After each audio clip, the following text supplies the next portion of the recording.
As the winter season of 2023 rolled into 2024, only the Baldwin-built 481 remained on the roster of the Durango and Silverton as a coal-burning locomotive. The road to this point had already been a long one. Nearly 143 years earlier, the first locomotive rambled into the company-platted town of Durango, just south of the then-existing Animas city. Every locomotive of the Denver and Rio Grande and its successors burned the bituminous material, the fossil fuel commonly known as coal. That is until February of 2020, when K37 493 returned from her 52-year slumber to find itself feeding on a supply of recycled waste oil. With the events of 2020 and a dry summer once again as part of the decades-long megadrought, it didn't seem to take long as K28 473 and K36 480 quickly emerged from the Durango roundhouse converted, and now with a new look, sand cinder catchers and stack sprayers with clean stack rims.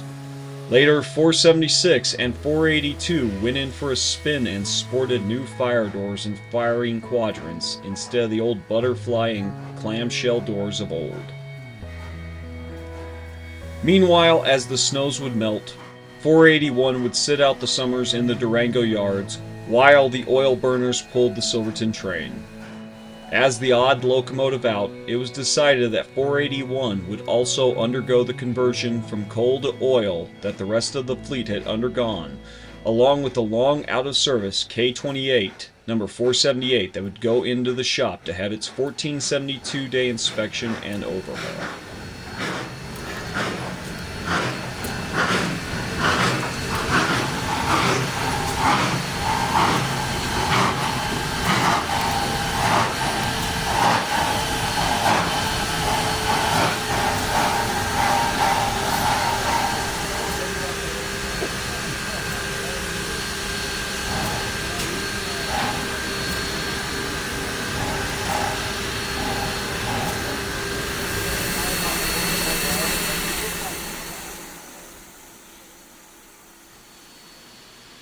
Finding ourselves on cold Durango mornings, we're where the locomotives reside in the new roundhouse built after a fire in 1989 wiped out the original one. And like a phoenix, this one arose from the ashes.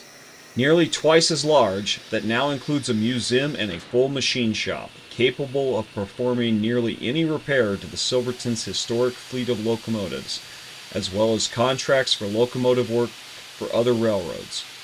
We find 481 warming up on the servicing track before she backs out onto the turntable, rotated to and eased onto the ready track to greet the day.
Once on the ready track, the 481 resides next to the coal dock, an endangered site here in the Durango yard.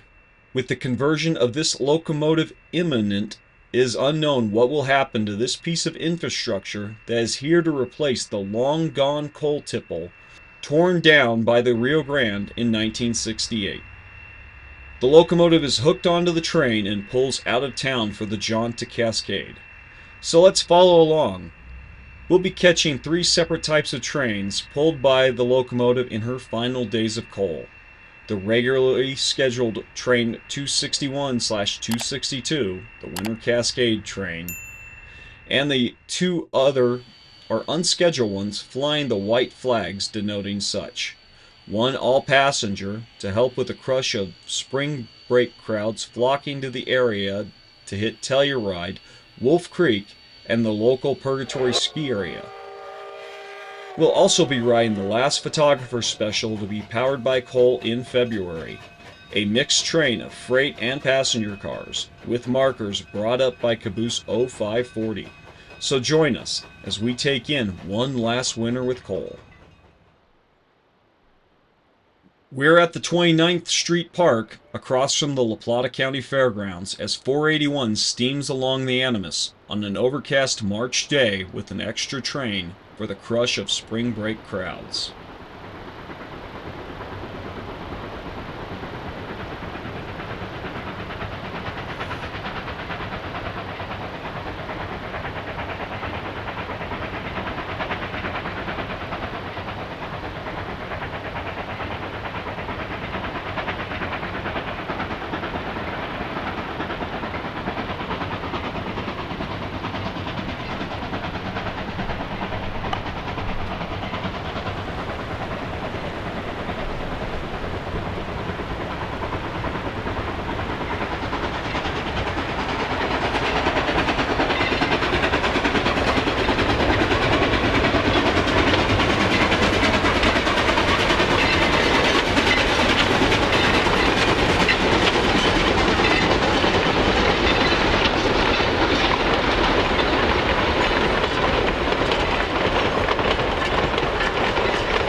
The daily train whips along through Oxbow Park before heading into the Hermosa Valley.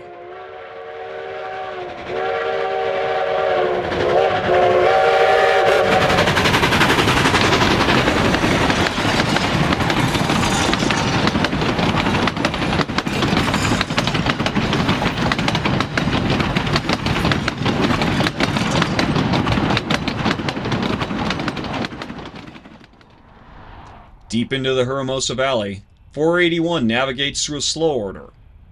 With the slow traffic this time of year, it's a chance for maintenance away to catch up on track work here. And as the track settles, there's a temporary slow order.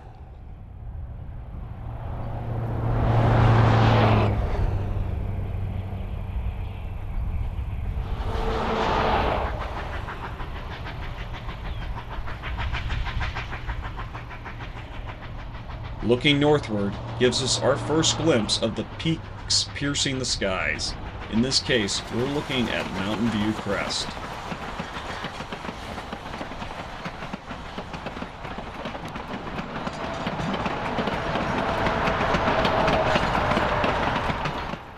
While much of the Hermosa Valley has become a bit of a suburban enclave in recent years, farms and ranches still fill in the gaps between the subdivisions and golf courses.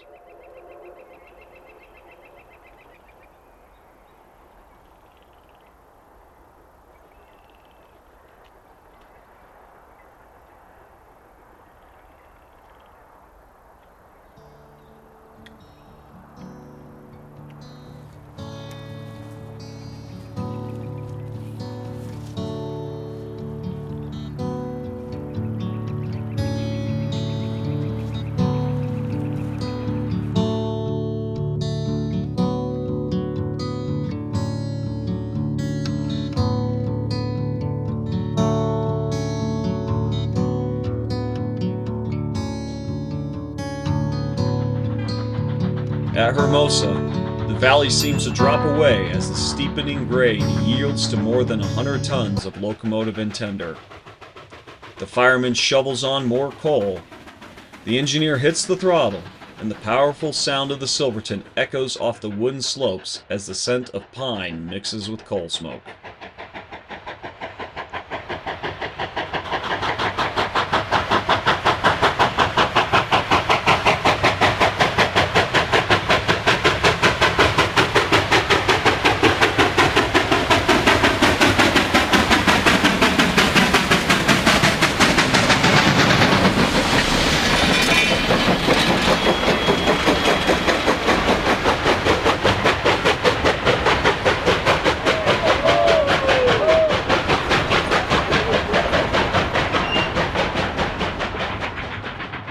Pinkerton Siding, placed here in the 1980s during the expansion of service during the Bradshaw years, is our next locale, as we witness the 481 pulling up the hill towards Rockwood.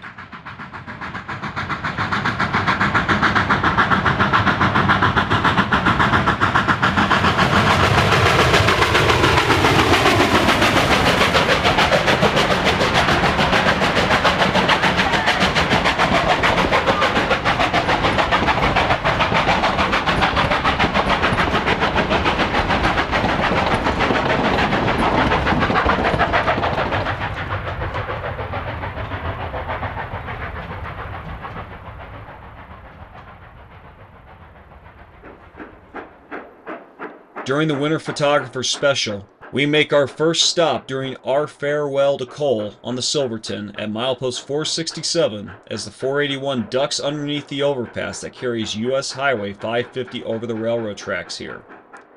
Thanks to a forest thinning project over the winter, we're afforded a new vantage point just south of the mini High Line.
At Elbert Creek, we stand and watch as 481 tackles the mini High Line before crossing County Road 250 and rounding the bend at Granite Point as snowfall begins to envelop us.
At Rockwood, we hop aboard and venture into the canyon for our last winter with the aroma of coal and pine along the Animas.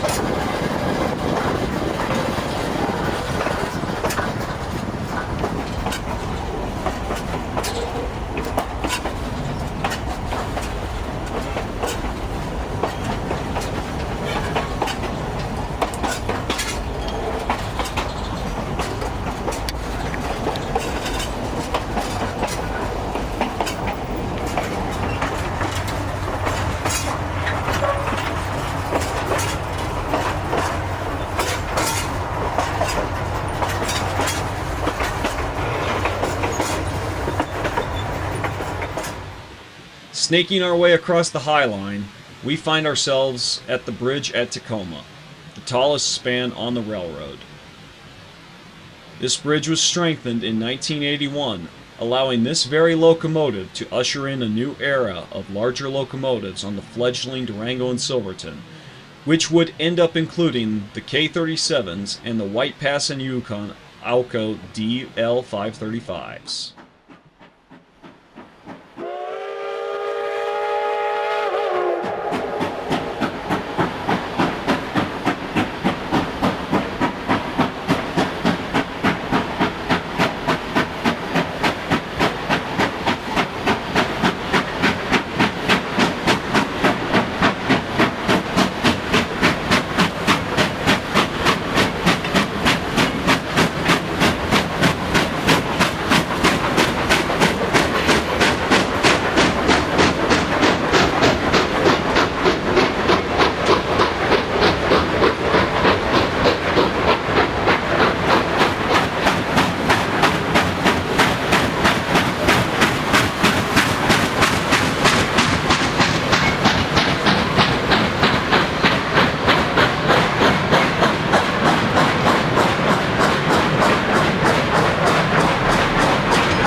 Located just north of the old resort of Tall Timber, today's soaring zip-line adventures, and south of our turnaround at Cascade Canyon is Cement Wall.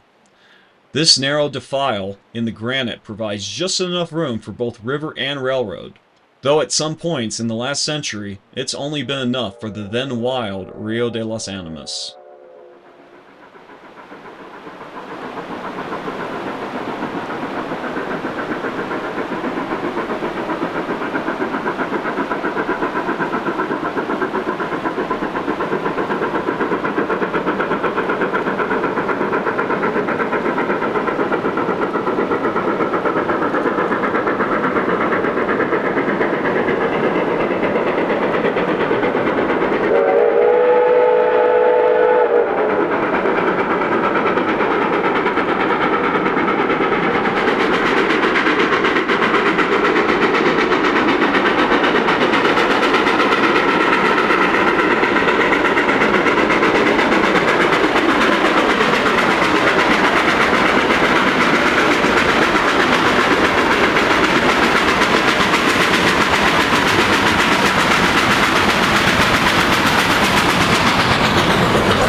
Beyond Cascade Canyon, we cross the Animas on this through truss span at Tefft. Once the site of a sawmill built by Otto Mears, who cut many a route through these seemingly impenetrable mountains.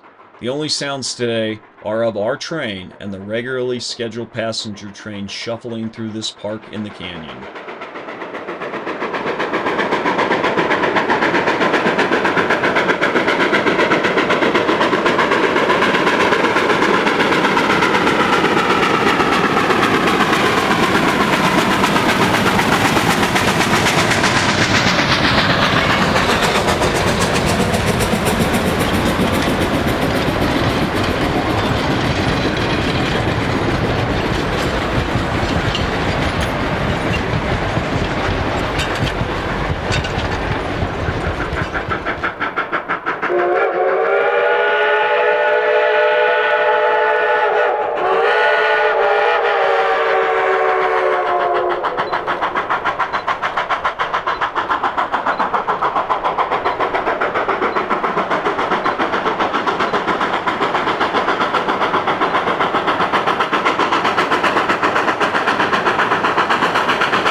Back on the daily train, Brakeman Sam performs for nearly the last time the sweeping of the platform of the accumulated cinders. With the oil burners, there's no need for this, as no more cinders build up on the train or in the passengers' hair or eyes. It's a beautiful day, and passengers stroll about Cascade Canyon, grabbing a bite and swapping talk with the crews. A wonderful time in the middle of the Rockies. Sam the brakeman heads out to the switch to line us out for the trip southward, but we're not done on this video in the depths of the gorge.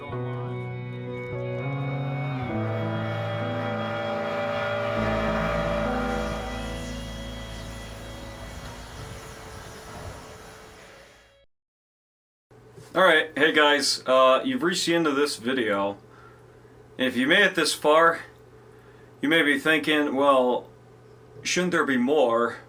And you're right, there should be. I ended up shooting so much that not only was there enough for 2 parts, there's actually enough for 3 parts. And you probably already watched the first part, and that was the last day of coal in Durango. This is the first part of the second part, which now makes 3 parts. So next week we'll be dropping the last part of this video of the last winter with coal in Durango. So if you haven't already, make sure you like and subscribe to this channel so you guys can know when that next video drops. It will be soon. And if it's already dropped, well, what are you waiting for? Go ahead and watch it, guys. I'm Big Deal. I'd like to thank you for watching.